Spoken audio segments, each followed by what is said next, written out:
Yeah. Let me ask you this. You think if you didn't go to prison, I mean, what would I your think life be? I'm a big believer. I believe in God, and He has a plan for us all. And for me, this was my path, and I believe this is what I'm supposed to be doing.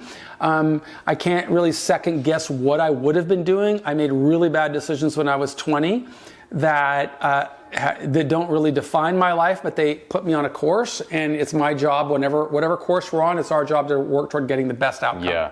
That's what I do. At that young age before you went to prison, I'm just curious. You said you were transferring coke. Yeah. I used to buy coke in I saw the movie Scarface. Yeah. My father's Cuban. Right. So he escaped from Cuba, and his buddy lived in Miami, and he had a son who was my age. So I knew him when I would vacation as children. We'd go to Miami.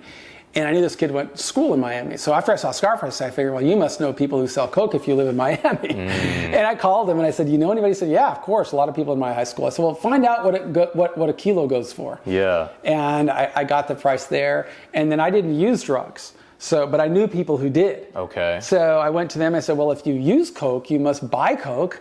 Find out what your dealers, what they buy it for. And I think in 1980, it was 84, 85. Yeah. And the price of a kilo in Seattle was like 30,000? No. Wow. I paid 27,000 in Miami and sold them for like 50 in Seattle. Wow. So there's a big spread. Yeah. Right? And it's immediate, right? You buy 10 keys for 270, sell it for 500. There's quite a bit of cash there for a kid who's 20. How much money what was like Not as much as I make in the stock market. Yeah. Okay. Wow. I might have made a couple $1,000,000, Wow. Okay. But which is a lot for a kid back then, 20 years ago. What is it, 40 years ago now. And they take all that money away from you. I lost everything. Yeah. I mean, I had enough money that I'd moved to Europe, and I was living in Marbella, Spain, but I came back thinking there was nothing wrong, but there was a sealed indictment. Wow.